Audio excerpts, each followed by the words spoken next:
Well, in our last segment, it was so interesting how, Pastor Irvin, you were bringing this correlation between modern day states and Daniel chapter 7. Then you talked a bit about Revelation chapter 13 and how you foresaw through the revelation of God's Spirit, the falling of the Berlin Wall happens. How did you come to some of these conclusions, like even New Testament wise and so forth? Well, you know, Daniel was written somewhere around 550 BC. Right. Then Revelation was written maybe 95, 96 AD by two different writers. But like I mentioned, the same author. Right. God was the author of both books. He merely changed secretaries. Yes. Well, when you get to Revelation 13, you don't have four separate beasts anymore. They merge into one. John said, I saw a beast rise up out of the sea, having 7 heads, 10 horns, upon the horn 10 crowns, upon its heads the name of blasphemy. And the beast was like unto a leopard, its feet were as the feet of a bear, its mouth as the mouth of a lion, and of course the 10 horns were there. And then it says the dragon gave the beast its seat, its power, and great authority. Okay, I looked at that and I said, God, what is this? Yeah, there's some animal correlations, bear, lion, leopard. Same symbols. Right, same symbols. Written 650 years apart. Right. So God, what are you saying? Well, I thought, this looks like the world is going into a one world government. Right, yeah, they merge, yeah. And there's many places in prophecy that say there's a one world government coming. Right. And a leader of that one world government, the Antichrist. Right. So I'm looking at that, body of the leopard, Germany, feet of the bear, Russia, mouth of the lion, Great Britain. Now this was back in 68. I was preaching a revival in Hobart, Indiana, and we had no internet. Can you remember those days? No internet. Yeah, way back, I do remember. Way back before the ark. Remember. Well, anyway, I had to go to the newsstands almost every day or to the libraries. That's the way I got all my information. Well, I went to the newsstand this particular day. I'll never forget. It was the Life magazine, March 28th, 29th, 1968. I look down and I see 3 1/2 superpowers to rule the world. Well, I'd just been studying Revelation 13, and I thought, this could never be. I mean, Great Britain and Russia were bitter enemies. This was back in the during the Cold War. Cold War. But yeah, I look down here and I see this magazine, 3 1/2 superpowers to rule the world, and I thought that's what Revelation 13 was saying. There's going to be a world government. Well, needless to say, I bought the magazine, and I took it to my trailer and I read it. And in there, it was written by George W. Ball, who was the Deputy Secretary of State of the United States of America at the time.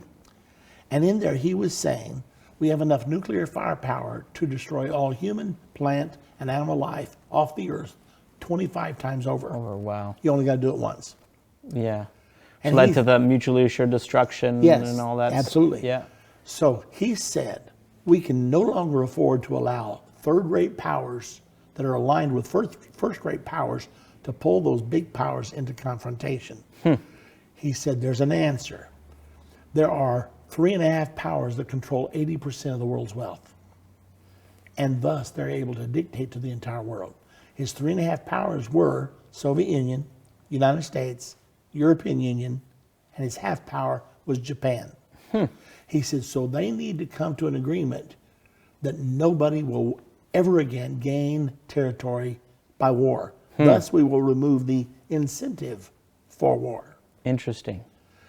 Well, that became the basis for what we call today as the world order structure that most of the nations ascribe to.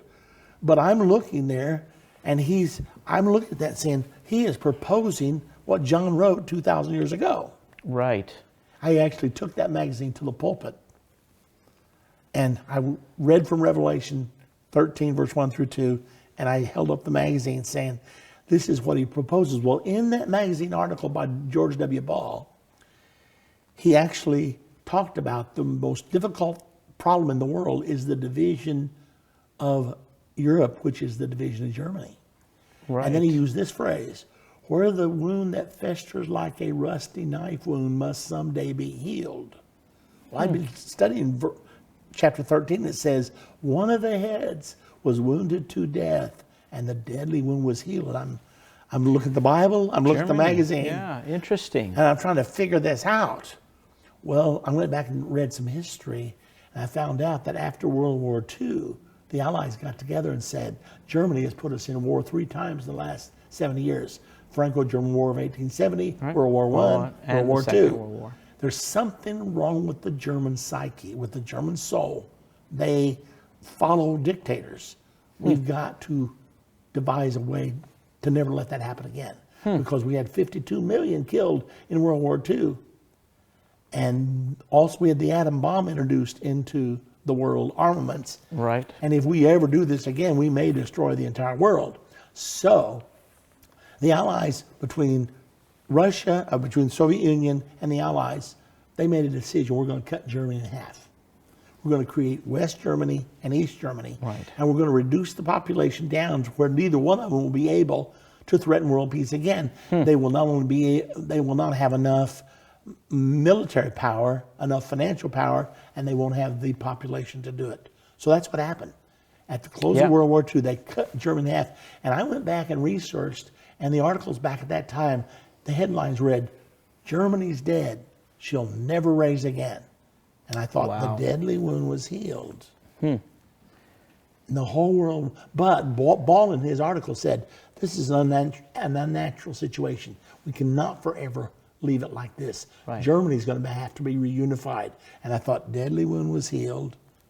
And the whole world wondered after the world government beast. It was from that I realized that the Berlin Wall, 1968, it didn't happen until 89. But I began teaching at that time that the Berlin Wall would come down. There'd be a reunification. The two of Germanys Germany. will be reunited, and that would be the catalyst that would throw the world into the New World Order. Well, now it's all history. It's all history, and it seems that the trajectory of with the United Nations, the EU, and everything, it's moving to this globalistic, all one government, all one system, currencies, and so forth. It's very interesting. I like to delve even a little bit deeper into this, especially in the relationship with Israel, understanding Israel, what's their place in all of this, and so forth. So thank you so much again. Please share this video, and on YouTube, click the button below to become a subscriber.